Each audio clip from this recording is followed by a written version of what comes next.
और रात को जब सोने गए तो ऐसा बड़ा झटका मिला कि पाकिस्तान 60 रन से हार चुका था न्यूजीलैंड से अपने पहले ही मैच में। 29 साल बाद आईसीसी का इवेंट हो रहा है और इब्तिदा हमारी इस इवेंट की बहुत ही ख़राब हुई।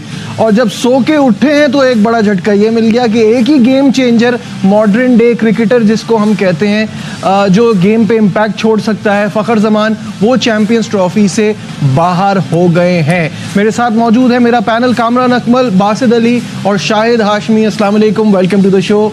शाहिद साहब, आज सबसे पहले आपसे शुरू करते हैं। कल ये बात चली थी, आपने कहा था स्कैन्स आएंगे, पता चलेगा, लेकिन खबर कुछ अच्छी नहीं है। वही हुआ जिसका डर था। जो स्प्रेन हुआ था दूसरी गेंद पे, उसके बाद जिस तरह वो आए हैं, बैटिंग की है, बड़ी डिस्कम्फर्ट में बैटिंग की। और न्यूजीलैंड के बॉलर इतने चालाक और इतने जालिम है कि उससे दूर दूर बॉलिंग कर रहे थे ताकि उसको थोड़ी सी स्ट्रेन लेना पड़े, मसल अपना खींच के बॉल की तरफ जाना पड़े, फिर वो सीधी सीधी बॉल पे बोल्ड हो गए। फ़खर 24 रन अगर 41 गेंदों पे बनाएंगे तो सोच लें कि उनको कितनी मुश्किल हो रही है। और यहाँ से ये तीसरा टूर्नामेंट है आईसीसी का, 2022 की वो ले लें आप, T20 वर्ल्ड कप।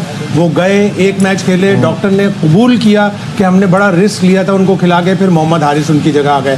2023 में उनकी फिटनेस वर्ल्ड कप में मशकूक रही, वो वेट करते रहे। जब उनको खिलाना था साउथ अफ्रीका के खिलाफ मैच में, तो मिकी आर्थर ने, ग्रांट ब्रैडबर्न ने और बाबर आजम ने ये सोचा कि अर्ली होगा, नहीं खिलाया उनको। वो आए और उन्होंने अपना गुस्सा उतारा। 2023 के ओडीआई वर्ल्ड कप में भी रहा और अब चैंपियंस ट्रॉफी से पहले भी उनकी फिटनेस पे सवाल रहा।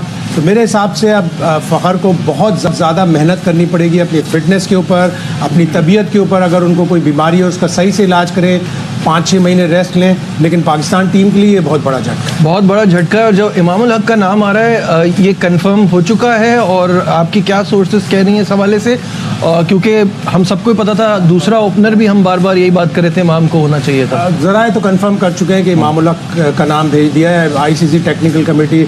शायद वो एक आध रुकन कहीं घूमने फिरने चला गया है टेक्निकल कमेटी का। शॉन पोलक ही हो सकता है, वो साउथ अफ्रीकन है, वो कमेंट्री के लिए भी आए हुए।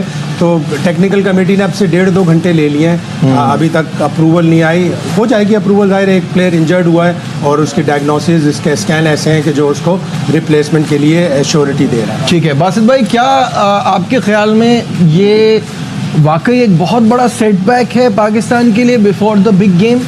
100%, क्योंकि आपको पता है, जैसे आपने अभी इंट्रो में बताया कि मैच चेंजर है वो। और अब देखेंगे, अब इमाम पे हमने भी बात करी है बहुत। लेट्स सी कि अब वो किस तरह उसकी जगह पूरी कर पाता है या नहीं। तजर्बा अभी नहीं बोलूँगा, जब मैच शुरू होगा जब बोलूँगा। हाँ बिल्कुल ऐसा ही है। जहाँ तक बात हो रही है कि वो टेक्निकल कमेटी, आज तो आपकी मेरा ख्याल है शॉन पोलक से मुलाकात भी हुई है होटल में। वो तो एग्री कर चुका है, उसने तो बोल दिया कि हमने तो बोल दिया ये सही है। अभी शाहिद भाई ने कहा कि अभी डिसीजन पेंडिंग है, मेरा ख्याल है हो जाएगा, आज ही हो जाएगा। लेकिन वो रिलीज मेरा ख्याल है बना रहा है। जी बिल्कुल सही है। कामरान, ये बड़ी परेशानी हो गई। शुरुआत ही हमारी इतनी ख़राब हुई चैम्पियंस ट्रॉफी की, और उसके बाद हमारा इतना ज़बरदस्त प्लेयर, वो जब मिस आउट करेगा चैम्पियंस ट्रॉफी तो नुकसान बढ़ जाएगा पाकिस्तान के लिए। बिल्कुल बढ़ जाएगा, प्रेशर और टीम पे आएगा। देखिए कल का प्रेशर कितना है पाकिस्तान टीम पे, फिर एक सेटबैक हुआ, फ़खर जैसा प्लेयर स्क्वाड से बाहर हो गया।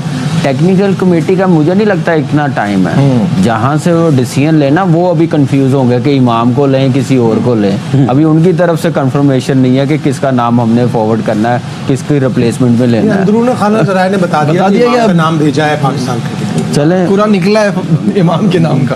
अब मेरा तो सवाल आईसीसी पे ना ब्लेम डाले फिर।